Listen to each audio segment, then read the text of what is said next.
if you incorporate and do these 5 key things, you will improve your mental well-being. So what are they? What are these 5 key things that make an enormous difference to your well-being? Well, they're called the 5 ways of well-being, the 5 steps to well-being.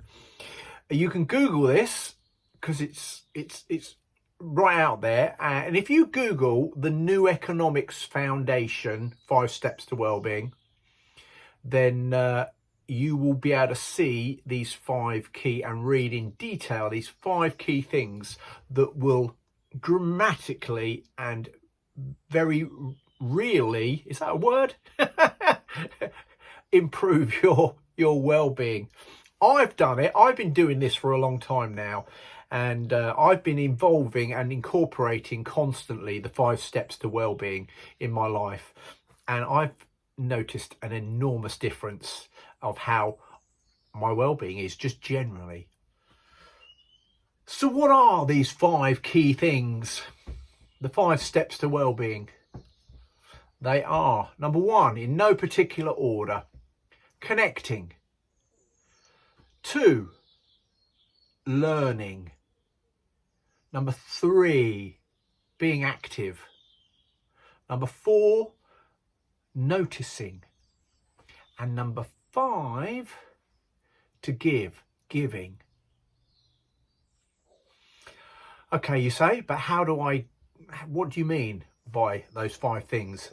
It's an acronym clang if you put it in that order. CLANG.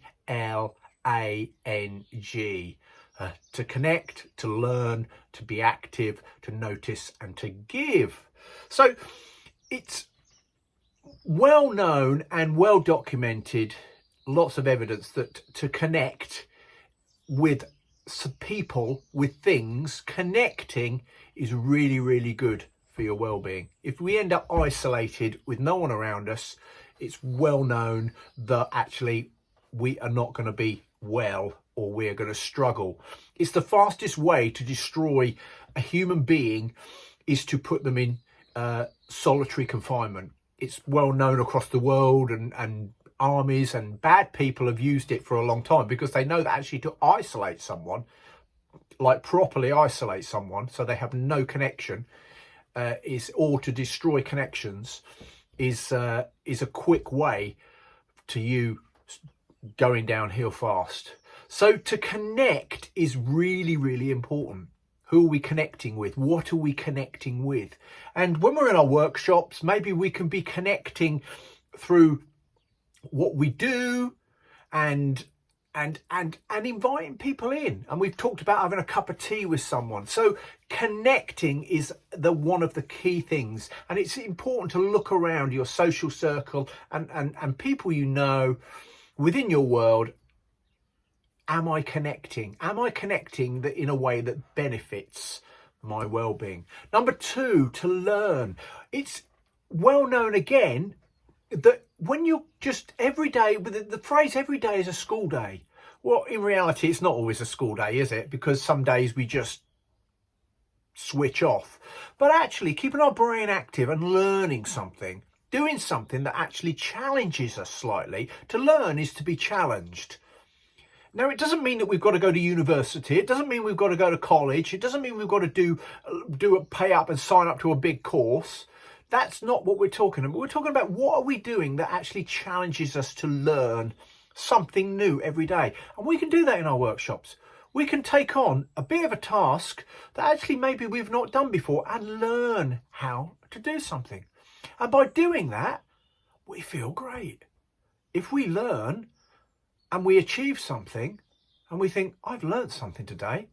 And generally, when we learn things, that's a boost to our self-esteem and our well-being. So learning is key, number 2. Number 3, to be active. Being in your workshop, you can be really active.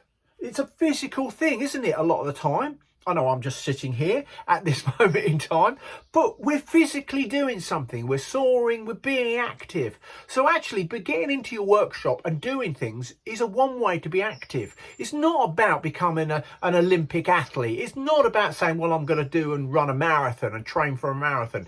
That might be your thing, and that's okay if it is. But for most of us, we are a million miles from that and not capable of sustaining that at all. But what we can do, and what's important, is we look for ways, sustainable activity, things that actually, you know what, I'm comfortable with that, I can do that. Whether it's simply taking the dog for a walk, going on a regular walk, or just being regularly active in your workshop. By being active in here, it improves my well-being. It generally does.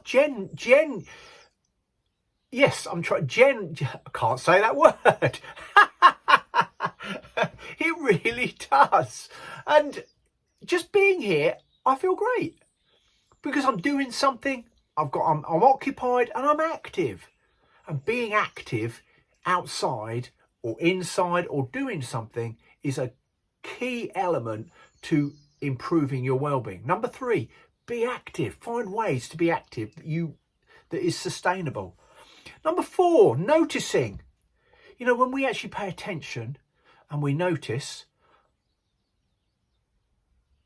be in the present moment and just listen, it's powerful. For most of the time, often we're on autopilot. We just drift through life. How many of us have driven somewhere and then we think, I don't remember driving here. Now, I must have been concentrating to some level because I've gone through roundabouts, I've gone through traffic lights, I've gone through traffic systems, busy roads, and yet you have no recollection of it at all. It's like, was I concentrating? What you were doing is you were operating on autopilot. And for lots of us, we do that every day and actually fail to notice anything. So I might be making something in here. I might be working with a piece of wood, making a project, but my mind is somewhere way out. I'm just on autopilot. I'm not thinking. And I'm thinking about something else. I'm lost in thought, which often is quite detrimental. So, but actually bringing my focus and attention right down, tunnel vision, as if you've got a torch on your head in the dark. You can't but look exactly where that spotlight shines. If it moves there, you look exactly there. In a pitch black room, it's about imagining you've got a head torch on you in a dark room. You are noticing exactly that laser focus of what's in front of you, what you're doing, bringing your attention. And when we notice what's around, the moment we're in, it improves our well-being. It's proven, and there's lots of evidence that it does. Number 5, to give.